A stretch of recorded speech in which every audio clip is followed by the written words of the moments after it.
Hey, Kilted Warrior here. Hope you're having a great day. Remember to subscribe if you enjoy the content, and if you want to see more videos covering Elder Scrolls, Fallout and Mass Effect, be sure to check out the channel. Otherwise, join me as we delve into Talos. The Elder Scrolls. Fragments of creation. They have foretold the future, the coming of heroes who define the ages. They foresee calamity, millennia in the making. They have a story to tell of the multitude of actions of gods and mortals alike. To understand Tamriel, Mundus, we need to journey through the ages and tell the story of the Elder Scrolls.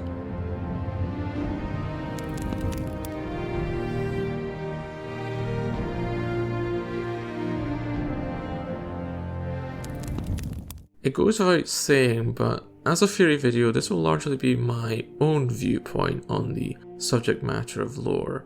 And though I will reference some canon sources, remember much of Elder Scrolls is conjecture, even by in-game offers and characters, so take everything with a grain of salt, or more aptly, a mountain of salt. Anyway, with that, let's begin.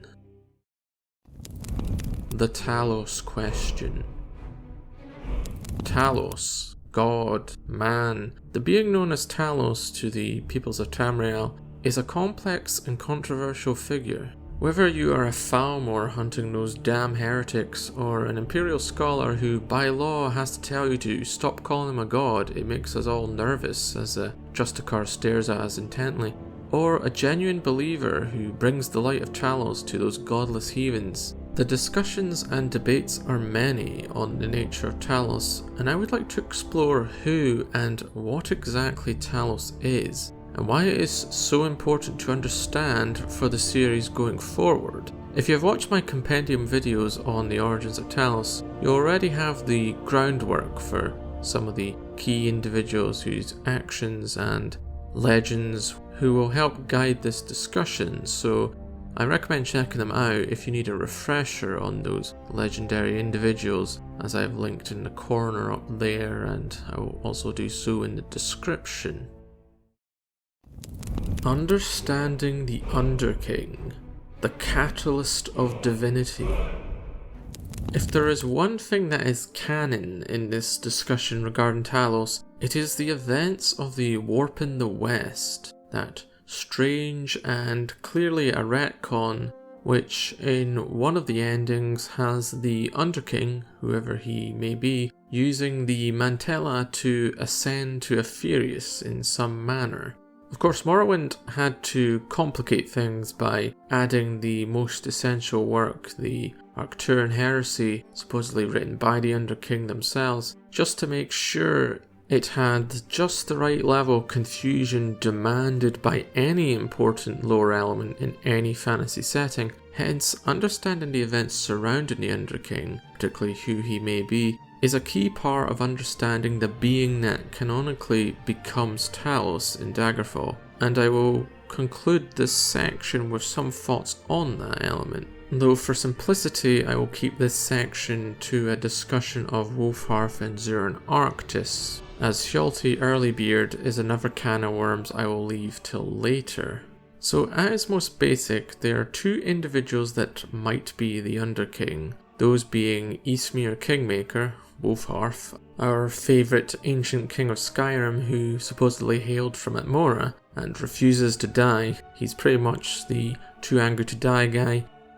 Zuran Arctis, or should I say Ornand the Fox, a battle mage who wishes to be as stylishly mysterious in his origins and goals as possible, while almost certainly being the one who triggers the events that lead to the creation of Talos, intended or otherwise. In all of this, the key point, or event, is the Mantella becoming active, or powered seemingly, in the Imperial capital, with Tiber Septim sweeping in after the fact to claim it for himself. So that event, which may have been a confrontation with Wolfhearth, which is plausible to me, is the catalyst for what follows.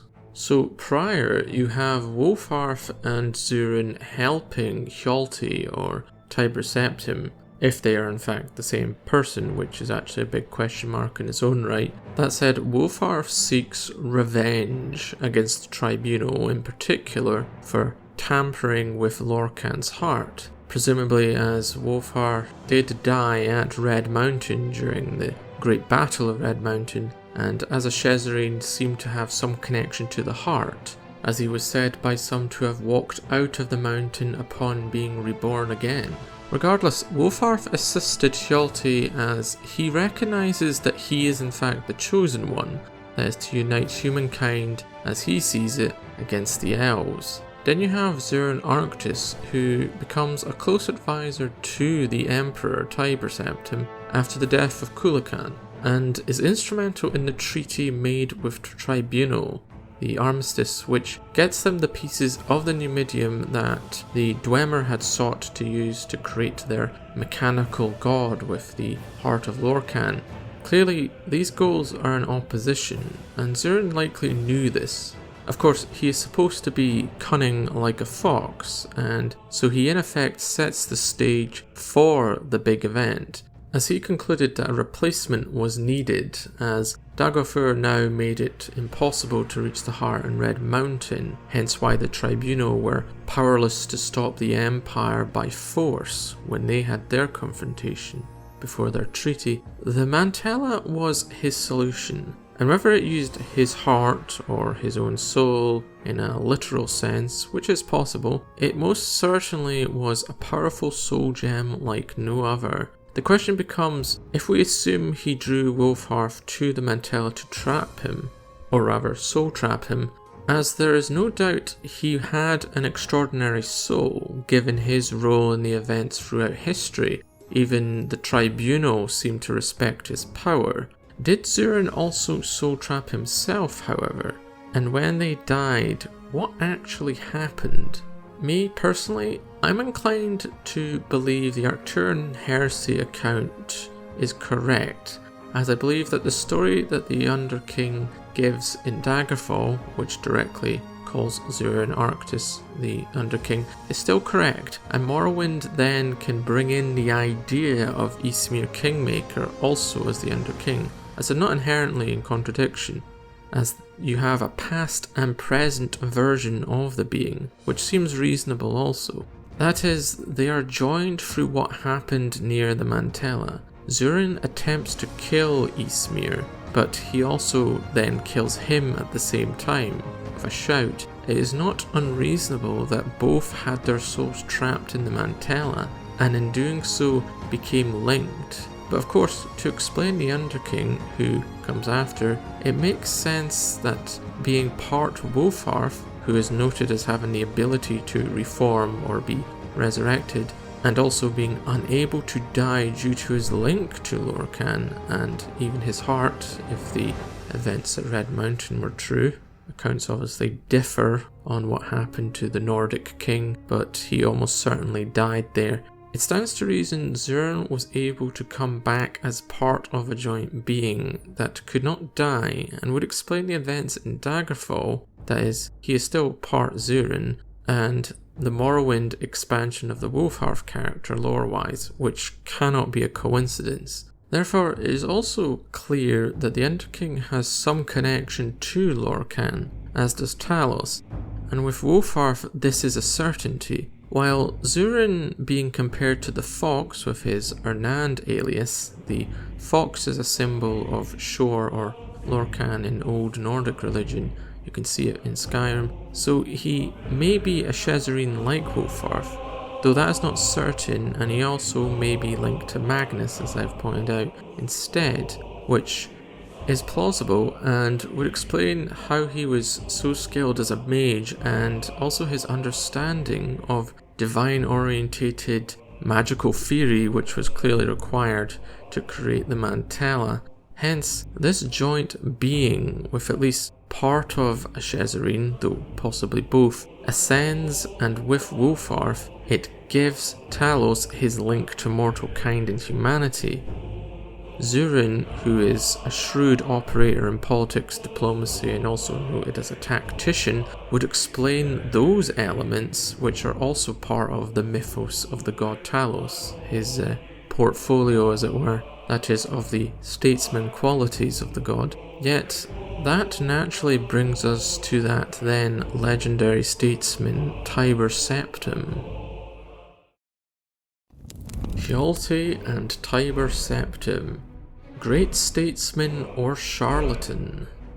This is where things get interesting. So, in-universe, most NPCs who believe in Talos, and in the case of Skyrim, many who still believe in him, assume that it was Tiber Septim that ascended upon his death. Many NPCs note this in the game. Simply put, no, I do not believe Tiber Septim is anything to do with the god Talos, and that it is purely an Imperial and Septim dynasty fabrication that naturally, to a lot of humans, makes sense to perpetuate. For the Nords, they believe he was an Atmoran, which is not confirmed, though it makes sense that he would be perceived in that way in Skyrim.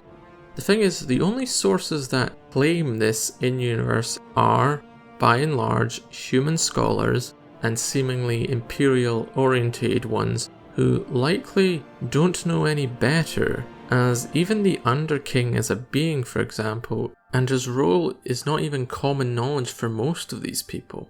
Hence, why they talk about the Arcturian heresy. To them, it's not the norm. The state and the religious authorities want to suppress the claims of the Arcturian heresy, because it does bring to question Tiber Septim. Also, he doesn't seem to actually have a connection to the Mantella or the Underking beyond his occasional proximity to the Mantella, which was lost long before his own death, so he wasn't even near it when he died. You see, Tiber Septim is meant to be an Octavian Augustus style character from our own world, clearly, which means, like him, he was quite deceitful, tended to rely on competent allies and advisors who he took credit for their deeds, like Tiber Septim with Ysmir and Zurin. Heck, I don't think he even had the Thum as claimed. I believe those tales are actually Wolfharth who was assisting him, but got attributed to Hjalti as part of his own fabricated myth, and that his throat being slit was awfully convenient for him. Don't get me wrong, he was the chosen one to unite Tamriel. I think that is correct. The Underking doesn't seem to deny this, but no one said that made him honest or a perfect hero. He seems to be a master manipulator, again a trait of Augustus, and in time he was a shrewd politician and had good advisors. The point is, he is not necessary for Talos to exist. And we know that Talos does ascend in the Third Era, during Emperor Patrick Stuart's reign, not after Tiber Septim's death, centuries earlier. Of course, as for Talos the god, why not debunk this myth of Tiber Septim? Well, why bother? It's a useful lie, and Talos doubtless has Zurin's cunning, so he knows it suits him to play it this way. I mean, why would a god care, especially one associated with statesmanship and intelligent rule? What is ruling but managing useful lies and perceptions? Also, the divines, as a rule, don't really talk much and avoid interference, so there is also that. That said, Talos' appearance in Morrowind as Wolf, I mean, come on, the name itself is clearly a reference to Wolfharth, and it makes it so much sense for a god that was once Wolfharth to assist the Nerevarine in bringing down the hated tribunal and freeing the heart. That said, as for appearing as an Imperial, it makes him as likely to represent Zurin as Tiber in this case. Remember, neither of them have their race actually canonical. All we know is that they were almost certainly human. It doesn't actually state what group they were from. That said, Wolfharth is supposedly at Morin originally, but I digress. Of course, maybe I have it all wrong. Maybe the devs think he is part of Talos alongside Wolfharth and Zurin, so let me know if there is a reliable source that supports this. All I can think of is that the Warp in the West did some time-related shenanigans to bring Tiber Septim into the mix, but why bother? It seems like a bit of a stretch. Nevertheless, Talos is certainly not Tiber alone, even if he is part of that being, as that would contradict the Warp in the West itself and Daggerfall, and the devs went to a lot of trouble to retcon to confirm all the endings anyway, hence why I note that Zurin Arctis is almost certainly part of the being Talos, as that would match up with his canonical ending in that game, and as such the devs wouldn't just discount this ending. Talos, Shor, and Elder Scrolls 6. To clarify, to me, Talos seems most likely to be Wolfhearth and Zurin Arctis as the Underking ascending, with no relation to Tiber Septim beyond their interactions during his life, and the popular beliefs surrounding him as well, with Imperial propaganda being considered. So if this is the case, what does it mean for Talos, and the all-important link to Shor?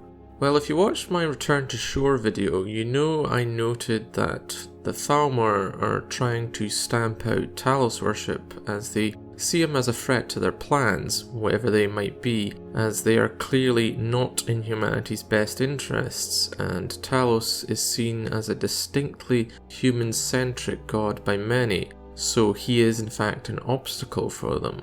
Of course, the Thalmor and many elves, though not all of them, as some claim, do hate Shor for a number of reasons. The link is, if Talos is part Wolfhearth and Zurin, then like mentioned in my previous video and here, it appears that at least part of Talos was once an avatar of Shor, which leads me to believe he is a weaker version of that god, and may become part of him with his return following the Heart of Lorkhan's release in Morrowind. Remember, the Arcturian Heresy notes that the Mantella was to be strong, but it pales in comparison to the divine power of Lorkhan's heart, implying one would become subservient to the other.